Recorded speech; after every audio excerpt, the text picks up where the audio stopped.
She earned her Bachelor's of Science degree in Geography from the University of Central Arkansas and a Master's of Science degree in Geographic Information Systems from Murray State University in Kentucky. After working in geography mapping counties for enhanced emergency 911 systems, Joan began a career in fundraising in 1998 when she was named the first executive director of the St. Joseph School Endowment in Conway. She has also served as Director of Development for Mount St. Mary Academy and Foundation Associate Director for the Conway Regional Health Foundation. She is now Executive Director of Advancement Services for the University of Central Arkansas. She's a member of the Association of Professional Researchers for Advancement and the Council for Advancement and Support of Education. She is a past president of the Association of Fundraising Professionals, Arkansas chapter. Joan joined the Rotary Club of Conway in 1998. She is a past president and a multiple Paul Harris Fellow. She received the Rotarian of the Year Award in 2010-2011 and the Bravo Zulu Award in 2013-2014. She co-chaired the 2016 Joint District Conference with District 6150 and 6170, which was fabulous, and served as an Assistant Public Image Coordinator for Zone 31 in 2015-2016. She's been married to Greg Schaffner for 21 years, and they have two children, Matthew, age 14, and Michael, age 13. She's a member of St. Joseph Catholic Church. She's an active volunteer at the church and their children's school, St. Joseph School, as well as Boy Scout Troop 78. Please join me in welcoming my friend and yours, Joan Schaffner.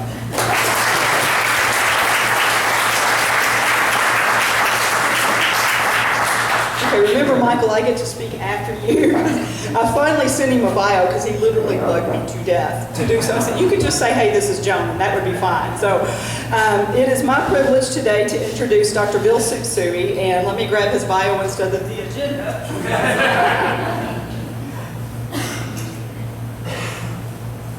Here we go, sorry about that. Dr. Bill Tsutsui is President and Professor of History at Hendrix College, a top-tier national liberal arts college founded in 1876. He previously served as Dean of Dedman College of Humanities and Sciences at Southern Methodist University from 2010 to 2014. He holds degrees from Harvard, Oxford, and Princeton universities. Prior to joining SMU, Tsutsui spent 17 years at the University of Kansas, where he served as acting director of KU's Center for East Asian Studies, chair of the Department of History, founding executive director of the Confucius Institute at the University of Kansas, and associate dean for international studies in the College of Global Arts and Sciences. An award-winning classroom teacher, Tsutsui is also the author or editor of 8 books, as well as numerous articles on modern Japanese history. He has received Fulbright, ACLS, and Marshall Fellowships, and was awarded the John Whitney Hall Prize of the Association for Asian Studies in 2000, the William Rockhill Nelson Prize for Nonfiction in 2005, and the inaugural Bridges to Friendship Award of the Japan-America Society of Greater Austin in 2015. His teaching and research focus on the business, environmental, and cultural history of 20th century Japan. Please join me in welcoming to the podium Dr. Bill Tsutsui.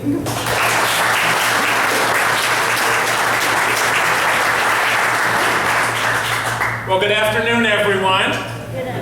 It is a pleasure to be back at Rotary at the start of my 3rd year in Conway. Gosh, time flies when you're having fun. I guess that's what I'm doing. I cannot promise as rousing a talk today as Coach Buchanan gave a few weeks ago. And I'm not going to recite any poetry either. But I am going to echo Buck in telling a story of a lot of progress at Hendrix over the past few years. And like Buck, I'm going to express a lot of optimism about the road ahead for the college. I just want to talk first, I think, a little bit about the headlines we've had over at Hendrix since the last time I was in front of this distinguished group. And then I'll talk a little bit about our incoming class and brag on the freshmen we have this year. And finally, I'll talk about some of the ongoing projects on campus and plans for the years to come.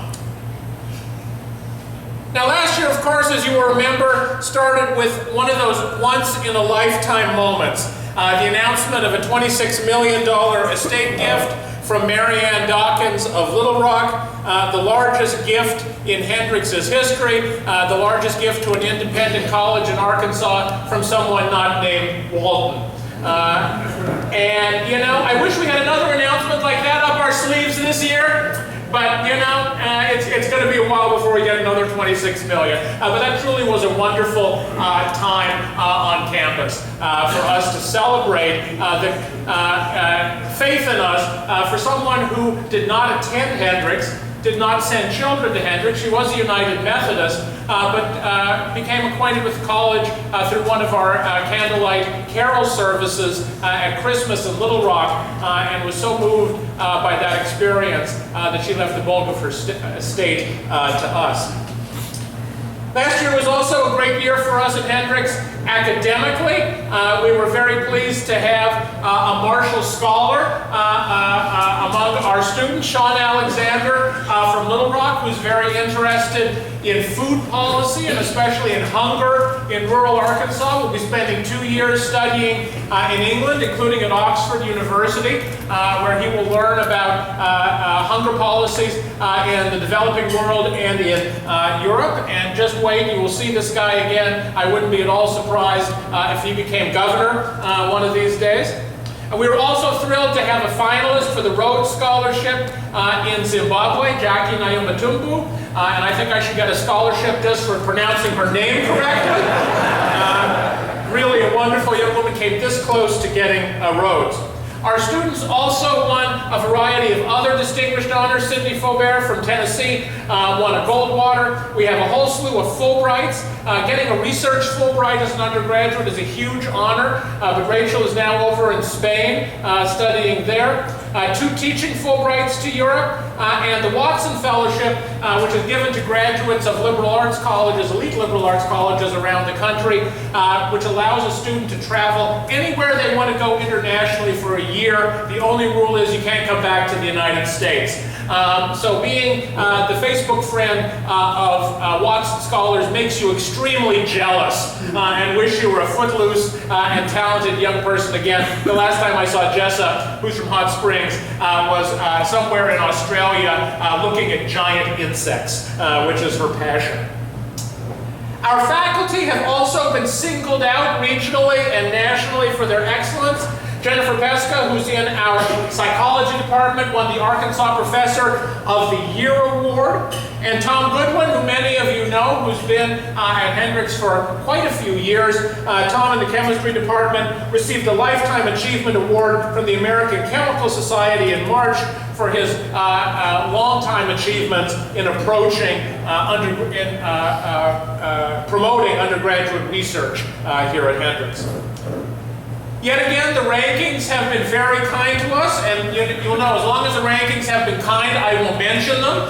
If they aren't, they will remain unspoken. Hendrix, some of you will know, is always battling it out with Austin College in Sherman, Texas, to be the best liberal arts college in a big swath of America from the Rio Grande up to the Canadian border. 2 years ago, we just edged out Austin. Last year, they got us by 1 point in the U.S. News rankings. So the latest scores will be out soon, and we'll see how we're doing this year. And yet still, I feel no shame in being number 2 by a hair in such a big, dynamic, growing part of America as Texas, surrounding states as that. We were also named the most innovative liberal arts college in America by Best Degree Programs, and we were honored by Forbes magazine as the top college or university in Arkansas. And you know, it's wonderful what social media does, because when this first came out, a few people picked it up, and then it sort of started doing the rounds again through Facebook and Twitter and so forth, and more people jumped on the bandwagon. So it was very nice for us to be recognized in this way. We've also been ranked online as one of the prettiest colleges in America, and one of America's top 20 Christian colleges. Our cafeteria won national recognition. It does almost on an annual basis. but they won a gold award for the barbecue smokeout, which they held last year, and I will admit to having some influence on their choice of a theme. And then the team that put together my inauguration a couple years ago, and you may remember all the Godzilla silliness that prevailed at that end of Conway, the team that put this together, which Courtney Corwin was the leader, won a gold award, which is the top honor from CASE, which is a big national organization for fundraisers and public relations folks in higher education. So that was very, very nice. And of course, I cannot help bragging on Hendrix athletics. As you all know, I hope volleyball advanced to the Final Four last year, the furthest which a Hendrix team has ever progressed in postseason competition. They start this season ranked number 10 nationally in Division III, and they are off now in California. Our coach left us at the end of last year to take a post in D1, but he scheduled quite a challenging year for us. So we're starting on the road at the national champion this year. So we'll see how well the Lady Warriors stack up there. Football, you've already heard an earful from Buck. But to be champions in just 3 years back in the field is nothing short of phenomenal. Won the conference, the team did us proud in the first round of the national playoffs. And the young man pictured here, Dayton Wynn from Pea Ridge, Arkansas, he would barely get over the top of this podium. He is not a big guy. He's not the kind of person you'd imagine as a football player. Dayton Wynn became Hendrix's first All-American ever in football. Two of our coaches won national recognition. Ryan Meek in volleyball was D3 Coach of the Year, and Buck Buchanan won regional honors in the South for his really great work with the team. Now let me just mention a few other highlights of the past year. Some for the college, some for me, I'll mention. Last spring, we celebrated 125 years in Conway, Arkansas. And if you didn't make it to the event, this is the mayor of Altus, Arkansas, doing some trash talking of both Hendrix and Conway for stealing the college away. Although, when push comes to shove, the only thing that Altus could brag that Conway doesn't have is laxer drinking regulations. So. We were really thrilled last year to launch a significant new program for us called the Murphy Scholars Program. Some of you may know we have a foundation on our campus called the Hendrix Murphy Foundation for Literature and Language. This was the Murphy family of Murphy Oil very generously endowed this program now several decades ago, almost 40 years ago. And this is truly a unique program on any college campus in America. It is really designed to infuse the love of literature, of the study of English literature, and of language, foreign languages, into the campus. And so they have a long history of inviting very famous poets, playwrights, novelists, and scholars to Hendrix, including Nobel laureates and other really top-notch folks. And we launched this new initiative, the Murphy Scholars, which takes students from any major on campus. So they might be a biologist, they might be an accountant, but people who have some love of reading and writing, studying foreign languages and going abroad, and giving them a deep, enhanced experience. And one of the really special things we're giving them is the opportunity to take tutorials modeled on those at Oxford and Cambridge universities, where they're going to be in a class over the course of a semester with one other student and a faculty member. Hendrix already offers an extremely individualized, personalized education, but this is about as individualized and personalized as you can get. It's just about a one-on-one experience with a professor. And there are only 2 colleges in America that do this. One is Williams College in Massachusetts, which is nationally the #1 ranked liberal arts college, and the other is here at Hendrix. And we're really proud and happy to be starting this program and giving these neat young people this opportunity. So this was my highlight of last year, what we called Snowzilla Day. I was scheduled to travel to the Northeast to Washington and New York. I guess this was in February of last year. And the day I was scheduled to go was the day that big snowstorm hit, which you may remember they branded Snowzilla. So I decided not to go, and I'm glad I didn't, because I just would have been stuck in a cab outside LaGuardia Airport for 3 days. But it left a big hole in my schedule. All of a sudden, I had 3 days on campus with absolutely nothing to do. So I could still budget one of those days for napping, okay, and have 2 days to do other stuff. And I said, I'm going to give one of those days back to the campus. Now, all of my staff thought I was absolutely insane, and particularly my assistant who had to schedule all this. But I sent an open email to faculty, staff, and students and said, on Wednesday, I'm yours. If you want to do something with me, email Donna and we'll try to make it happen. So I started at 7:30 a.m. with a Pilates class, and let me warn you, do not do Pilates at 7:30 a.m. I had coffee with a couple staff members. I read a favorite poem to an organic chemistry class. I got advice from a student on paint colors at my new house. I did some filing, literally with manila folders in our registrar's office. I had lunch with student athletes. I cloned a carrot with a botany class. It subsequently died, I learned, but no one was brave enough to tell me. I learned the game of pickleball. I shot a goal at lacrosse practice. I attended a meeting of the African Students Association, and I joined the young son of one of our staff members to play with Godzilla toys in my office. Dinner was at an international students event where I heard what it was like from a student from Palestine, hearing about what life was like for families in the Middle East. After mock trial team and debate club practice, and an absolutely bewildering 60 minutes with the Anime Club, I finished up 15 hours and 20 events later, downtown here at King's, where one of our students was performing on acoustic guitar. It was an absolutely fabulous day, and I didn't get over it for 3 months. But it is a wonderful opportunity for me to talk. You know, Hendrix only has 1,350 students, and to a lot of young people thinking about college, that means, oh, it must be a sleepy place. There must not be that much to do.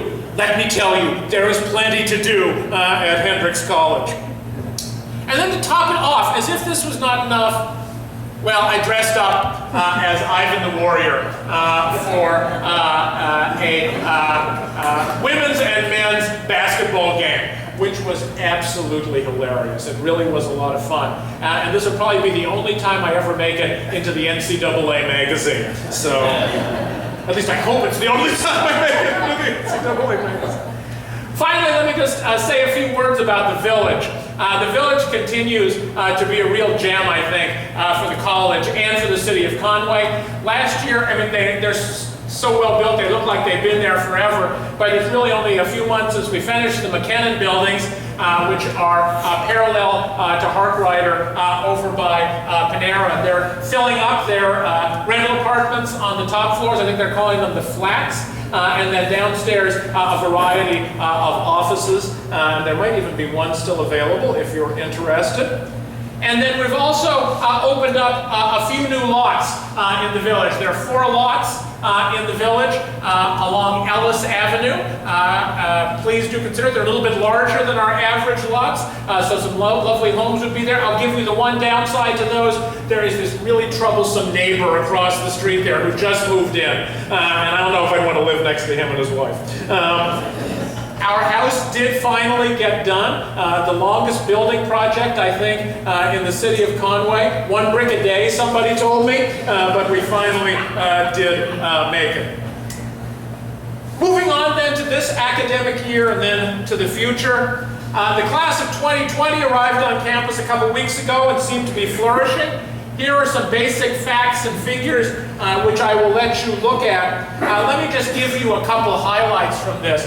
Our recruiting in Arkansas continues to be extremely strong. One of my initiatives was really being sure that we owned Arkansas, that every bright young person in this state thinking about college at least had Hendrix somewhere on their list, and we continue to do well in state. Our ACT numbers are up a tick this year, which is always good. The gender balance in our classes continues to be extraordinary. Y'all know that in higher education in general, women tend to far outnumber men. We guys need to get our act together. But at Hendrix, for the past 2 years, we have been very, very close to 50-50 men and women gender balance, and we're very happy about that. Our proportion of first-generation students is even higher than last year, so I'll talk more about how we've been trying to reach out to bring a more diverse student body to campus, and in terms of folks who don't have a long history, don't have a lot of the privileges of coming from education, we've been doing very well. And also our diversity is better than last year. 25% of our incoming class is from a diverse background. Last year we were at 22%, and the year before that we were at 18%. So we are really moving in the right direction there. And this leads very nicely into the agenda for the coming year. Now, needless to say, up at Hendrix, you all know Hendrix well. Academic excellence, preparation for life and career, those are really our #1 focus at all times. But we continue to really put a lot of emphasis on accessibility and diversity, on ensuring that all bright young people, no matter what their means, no matter what their background, have the opportunity to benefit from the life-changing liberal arts education that we offer.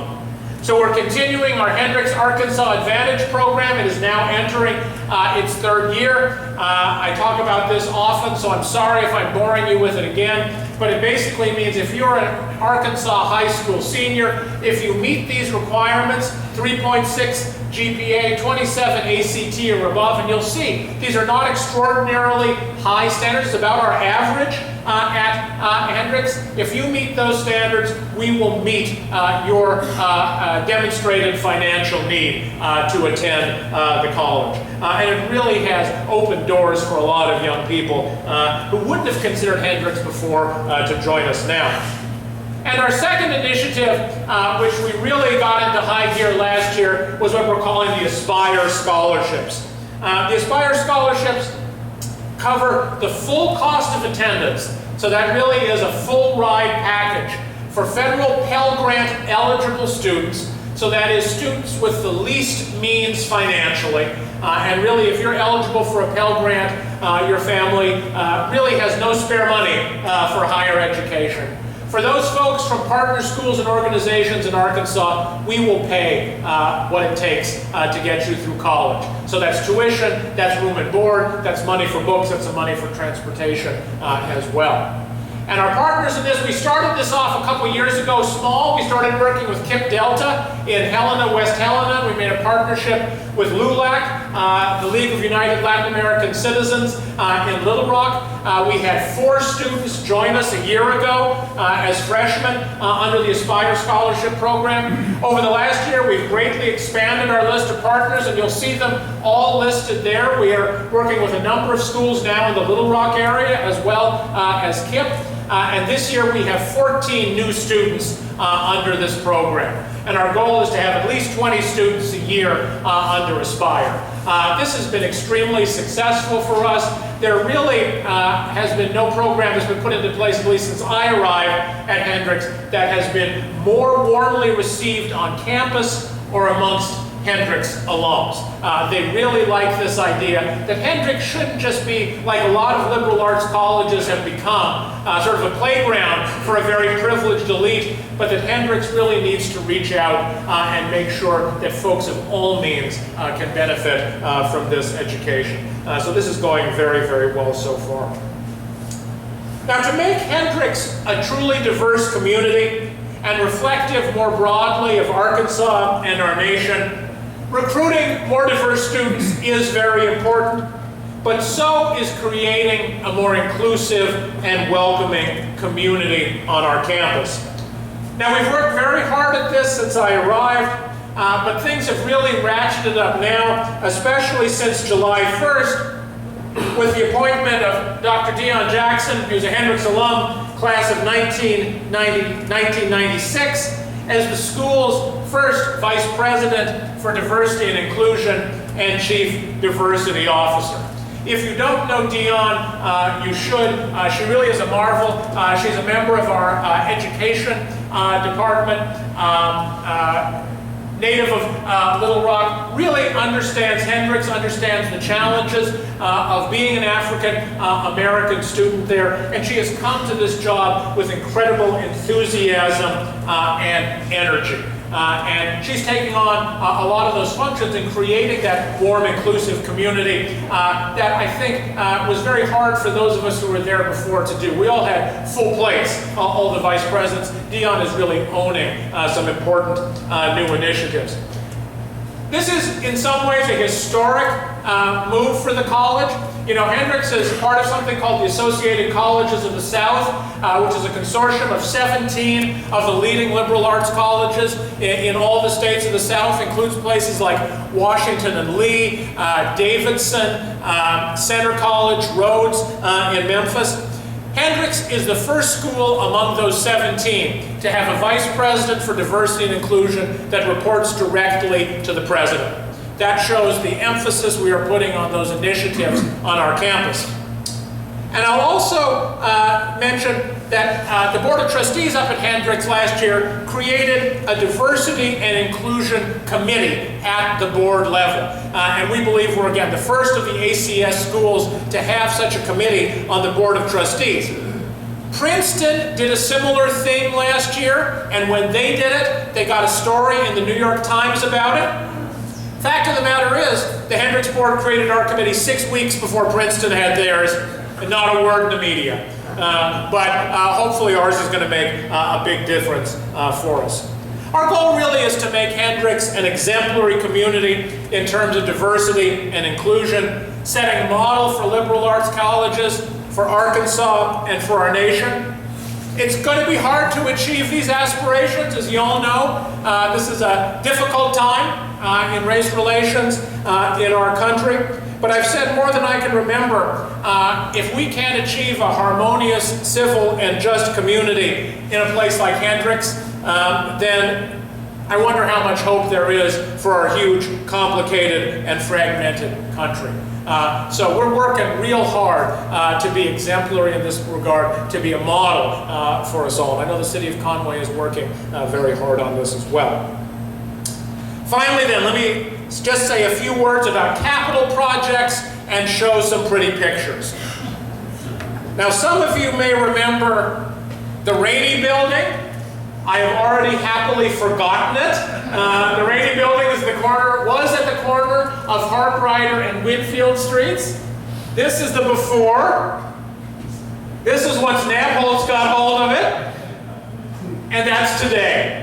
The Rotary building is now down, and in its place in the coming months, you will see the rising of the Marianne and David Dawkins Hendrix College Welcome Center. I talked with you a little bit about this to you last year, but now it is reality. As you may have seen in the media, we had a challenge grant from the Mabee Foundation of Tulsa to help us meet our fundraising goals. We blasted through that over the summer, and we now have the cash in hand we need to build this new facility for our Office of Admission and Financial Aid. This really is going to be the front door for Hendrix to the community.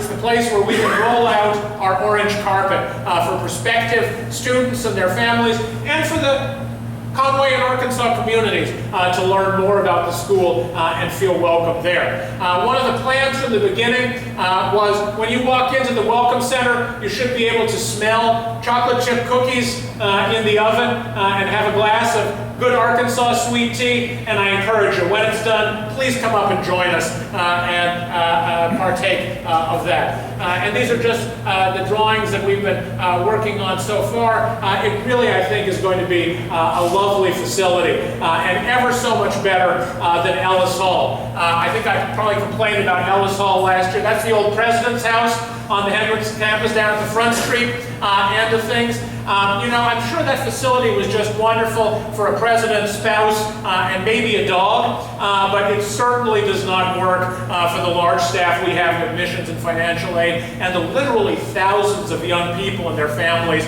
who come through there every year. This will be the kind of welcome they deserve. So we're really excited about this and thrilled that Nabholz will be building it for us. What's next then? Because as soon as you finish one fundraising project, as Terry knows only too well, you check that box, you have about 5 minutes to smile, and then you think, where's the next big check coming from? The next project is what we're calling the Creative Quad. And I think I mentioned this to you before. One of the first things that visitors to the Hendrix campus asked after why are there so few toilet stalls in that Ellis Hall is what about those 2 empty buildings on campus? So one of them is Bueller, and the other one is Hewlin, the old dining hall, right at the center of campus across from the Student Life and Technology Center. So our plan is to bring down Hewlin Hall, which is right here. That's a footprint of Hewlin right now, and replace it with 2 buildings.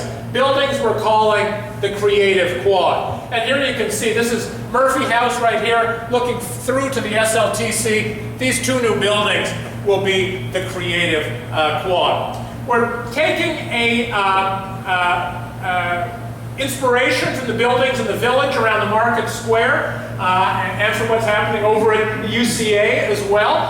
The upper floors will be student housing, so the top 2 floors will have about a little bit over 90 rooms of student accommodation, which we desperately need at the center of campus. But then the bottom will be dedicated to academic purposes. It's sort of the mixed-use concept, but translated right to the center of campus. And in particular, the goal is to bring the creative arts right to the core of the Hendrix community. So right there with the Student Life Center, right there with Murphy House, leading to the academic buildings near the other dormitories, is going to be this vibrant space where we will have music faculty offices and practice rooms, where we will have a large auditorium with film screening capability for our growing film studies program, and most importantly, we will have a new museum of art for Hendrix College. This is really an exciting project for us. It's a big project for us. The construction costs, we're looking at about $16 million to build these 2 buildings. We started with the fundraising, and hopefully in the coming months we'll have more announcements on our progress on that. But I think we will all be thrilled when we see that transformation. We've been building on the edge of campus for about the last decade with the SLTC and the WAC and the village. Now we're going back to the center and really bring that up to the high standard that we've set in construction over the past couple of years. So thank you all so much. These are busy days at Hendrix, lots to celebrate and lots to look forward to. I'm happy to take any questions you might have. Yes, sir. The diversity initiative sounds expensive. Are any of the major gifts funding that? Where's the money coming from? We have the Aspire scholarships to recruit new students to campus. We have been very fortunate to have received some significant gifts from alums and from foundations to support that, including Wingate Foundation. We need more money. A lot of it has come from the budget work we've been doing on campus, savings elsewhere to make this possible. But the more I talk to alumni, and the more I talk to donors out there, the more excited they are about this possibility. And I feel going forward, this is going to be a good opportunity for us to build the kind of endowment we need to sustain that. Yes, ma'am. I just want to give a plug to the campus kitty group that's on campus. I think it's, you said 1,350 students and a group that can raise $40,000 a year for nonprofits in town. It's substantial. It just blows me away to think of that. So I just want to give it a little Campus Kitty is a really, really great thing. I love making a fool of myself working with them every year, and it's the only way I run 5Ks is for Campus Kitty. But you know, it's amazing. It's a student-run organization. They choose the nonprofits they're going to fund. They go through a rigorous process of vetting them, and then they do a wide range of activities to raise money, of which, of course, the biggest fundraiser annually is the Miss Hendrix pageant. But the students have so much fun, and it feels good, you know. People talk about Hendrix being a bubble, being a little bit shut off from the Conway community. I think Campus Kitty is a great way to break through that bubble. And the more we can educate our students about the needs in Conway and what we can do to address those needs, the better it is for everyone. Yes? Dr. Tsutsui, let me ask you 2 questions. Hit me. First of all, are you going to have a giant Godzilla in the Welcome Center? Funny you should ask about that. I mean, UCA did a bear. All I can say is stay tuned.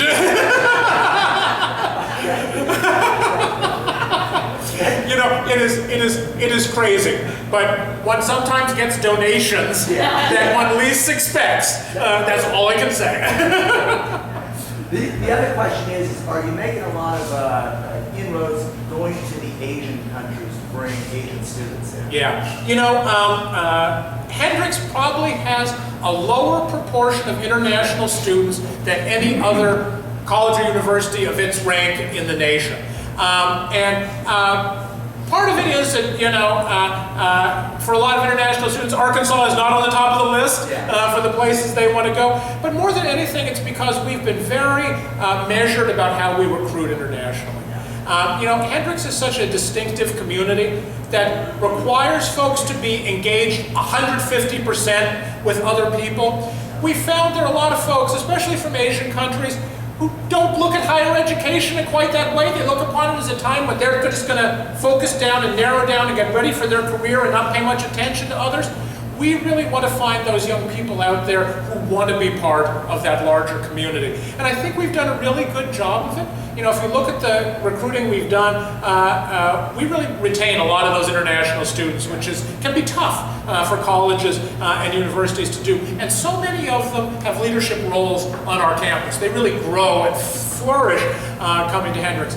I would love to have some more, especially to help pay the bills on campus, but the key for us is having the right international students rather than a lot of international students. Thank you so much.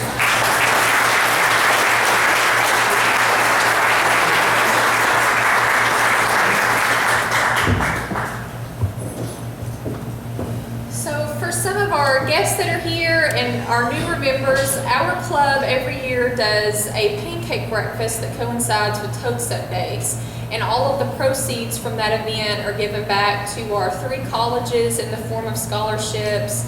And we did 2 scholarships this year to our Interact Club students. So this will be the first of 3 presentations this month, but we have our scholarship check to present to Hendrix College.